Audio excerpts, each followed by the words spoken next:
What's up, family? For those of y'all that don't know me, my name is Marcus, or you can call me Kosher, or King Kosher. And first off, I just want to thank you for checking out this video. I really do appreciate it, and I hope that you can find something useful in it. So, this one is just gonna be just some words on the inner world. The inner world.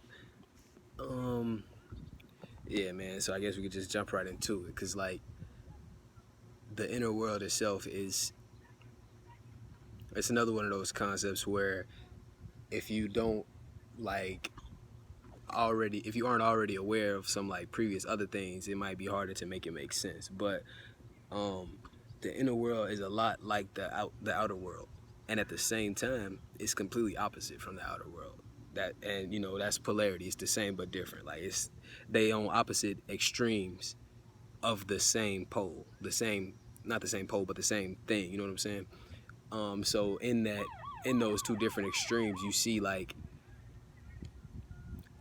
a lot of their characteristics are opposite, but at the same time you see, if you look from a certain perspective, that those things that like,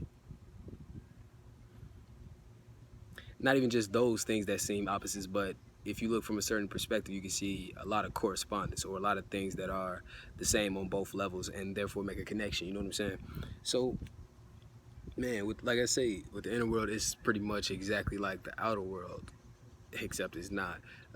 For example, like, it's so hard to do an example because I mean like everything. So like an example of just a random example that came to my head of the outer world is eating.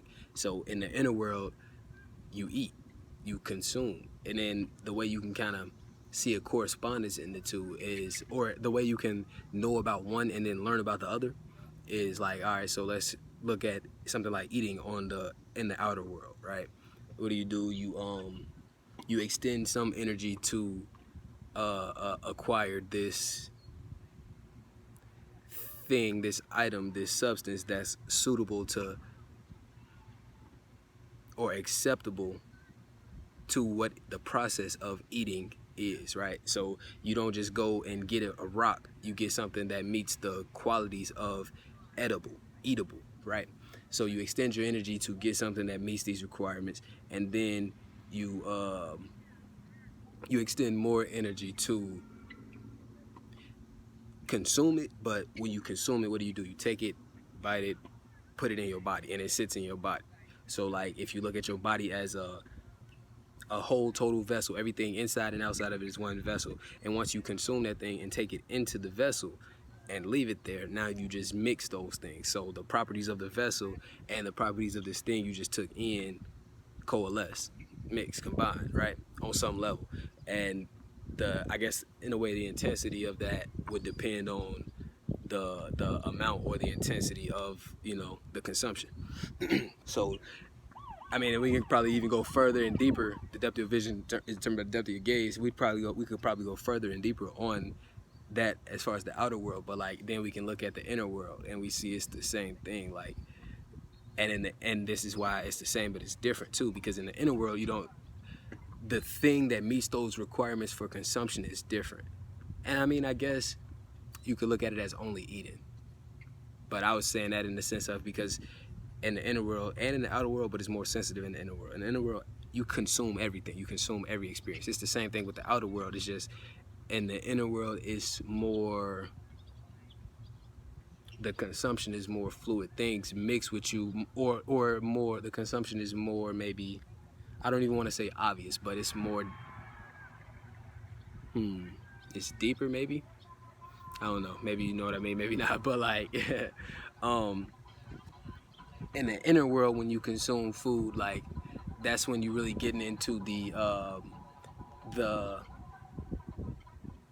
the essence of a thing. It's according to the Bible to say something like, the things seen are not made of things which do appear. Meaning like everything that you see is not made of the actual, like my skin is not made of actual, whatever skin is, it's made of the components that create skin. It's made of the spiritual aspects, but it's made of the deeper elements of it that form the whole that is the thing that you see, right? So I almost forgot why I was saying that, but I know I was talking about the inner world and consuming food. And it's like with that, yeah, you consuming the essence of that thing. So like if I eat a apple, I'm consuming in the inner world. I'm consuming the essence of what an apple is, and we could go into a lot, just with what that is, with what an apple is, but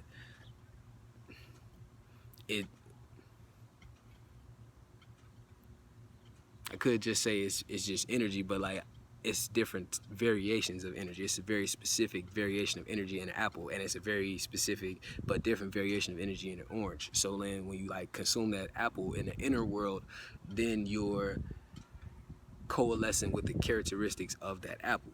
So I can just leave that there. But like now you can, I mean not now, but like you can kind of see how like in the outer world when you eat an apple, yeah, you extended your energy to get this thing that meets the requirements in order to mix it with you and consume it. And usually when we eat, we do it for energy or whatever the case may be.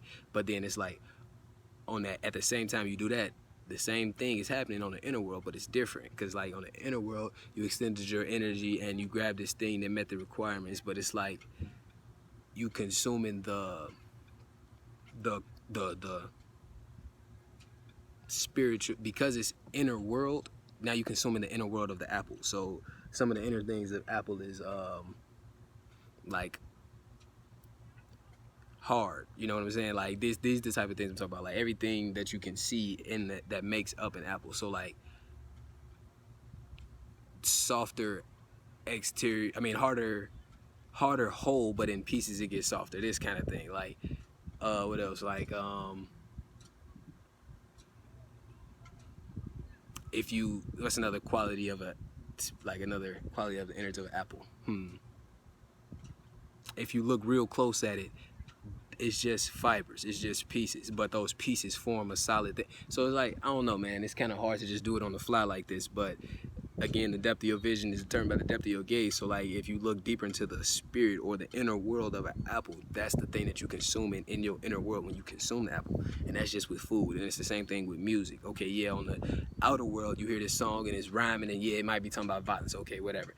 That's, I mean, not whatever, because that's a real thing because of its spiritual aspects. But I'm saying like that's only on that's only in one world, one level over here on this outer world. But at the same time, in this inner world, when you're consuming that type of music, there are certain inner world characteristics, certain spiritual characteristics, certain things that make up that violent expression, right? And then it's like by consuming them, you mixing them, you coalescing with them. So you consuming these things, and they become a part of you. And like I said, it's with everything, because it's not just food and music, but it's with everything you consume. Television, it's information. Food is information. Music is information. TV is information. Talking to somebody is information. And all that translates into experience. But like, so yeah, that's on a personal level. But now we can look at it on a grander level, or I don't know, a broad level, where it's like the inner world of like a group of people, you know what I'm saying? Because like from a certain perspective, you can say with honesty that the world is messed up, right? And it's like the reality is the world is messed up for a lot of people because like their worlds are messed up. And another thing about the inner world and the outer world, they're connected. So like your outer world affects your inner world, and your inner world affects your outer world. And depending on who you're talking to, some people will say the outer world creates the inner world, and some other people will say the inner world creates the outer world.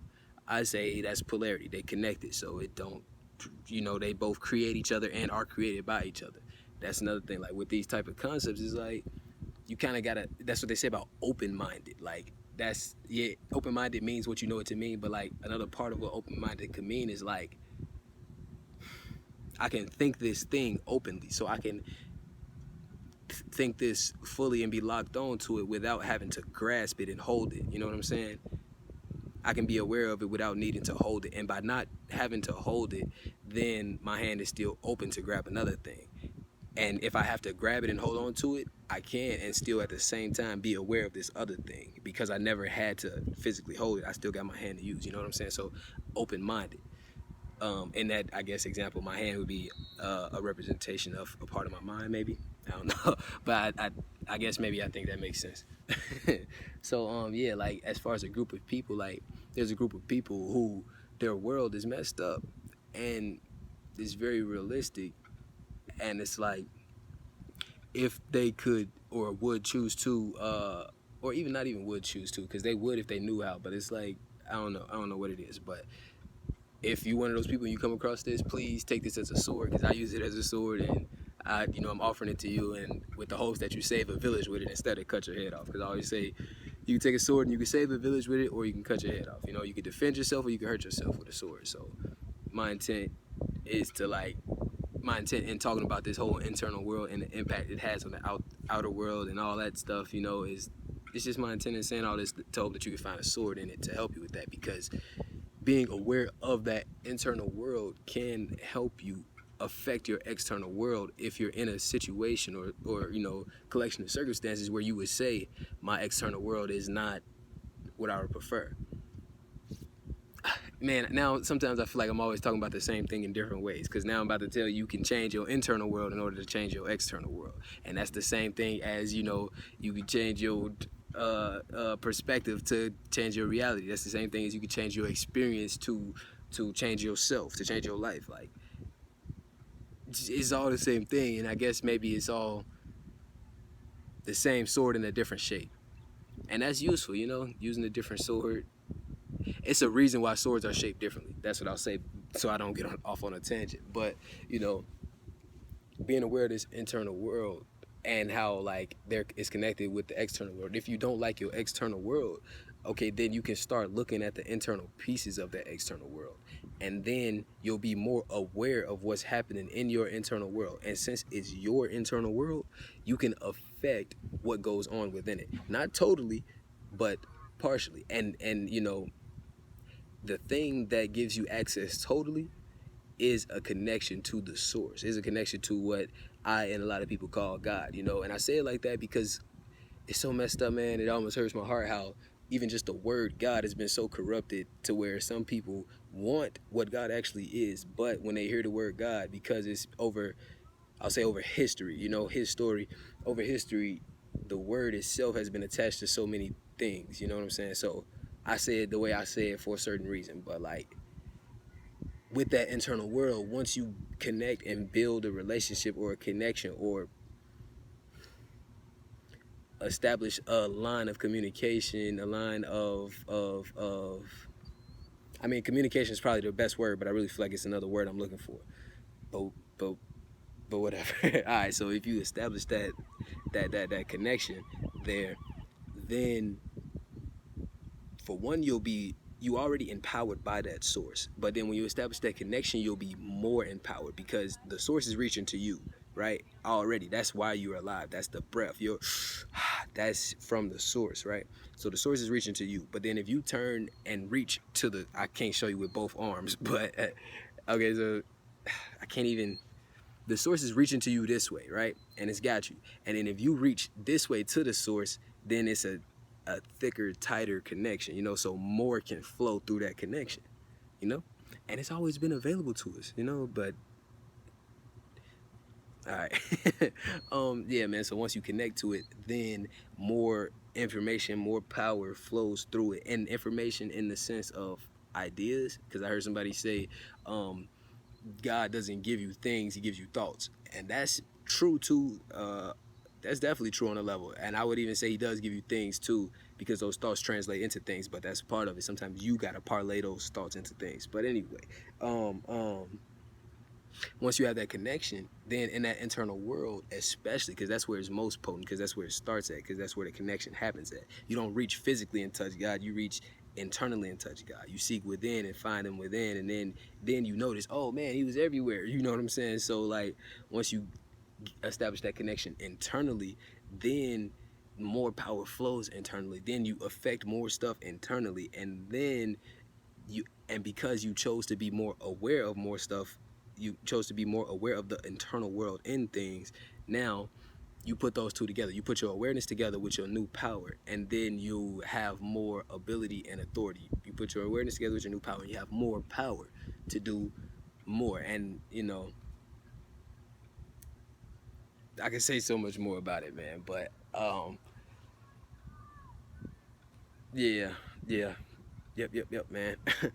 Get involved with that internal, or at least just be aware that it does exist, and it always has exist, always will exist, because it's the backside of the coin. It's the backside of the coin. If you look at heads as external world, then tails would be the internal world. And that's just one way to put it, because there's so many different examples that would explain it in different ways, and all those different ways are different angles of the truth. So like, it's such a big concept, but you gain more knowledge and experience in it by like kind of stepping up to it in a way, or seeking it out. You see, that's how you find God. You seek and you shall find. That's how you get any, find anything. You find some information, you seek it and you find it. So on some level, that's always true. So yeah, man, just like start seeking information and getting it more involved with the internal world that you already live in. Your internal world, you lived in it. Come on, man. You just, seek and get involved with the internal world, and help affect this external world, because your life might be good, it might not, but you might be able to make your life good. But then it's like there are so many others connected to us who could have that good life too, and it's not like it's our responsibility to give it to them, but it's our, in a way it is, because it's our ability to respond, but it's more than anything our opportunity to give it to them. What else we doing, man? What else is more important than sharing that love, helping somebody, giving somebody life? I don't know, man. I ain't gonna, this video already way longer than I thought it was gonna be. So yeah, man, internal world affects the external world, and they both exist always. So play with that a little bit. Sometimes you could be in the external world, sometimes you could be in the internal world. All right, I'm gonna just have to wrap it up abruptly, because otherwise I'm gonna probably just keep on saying stuff. All right, man. So with that being said, once again, I really do appreciate you checking out the video, and I just ask that if you feel the information in the video is kosher, that is genuine or legitimate, that you just give it a like, comment, subscribe, and or share the link for the video in an effort to present the information to someone else in hopes that they too can find something useful in it. And for anybody that wants to keep up with me on any social media, I'll post on Twitter, Facebook, Snapchat, and Instagram in the description. And as far as YouTube, when you subscribe, if you click the bell icon, YouTube will notify you whenever I post any new content. All right, so thanks again. I love you, and I'll see you when I see you.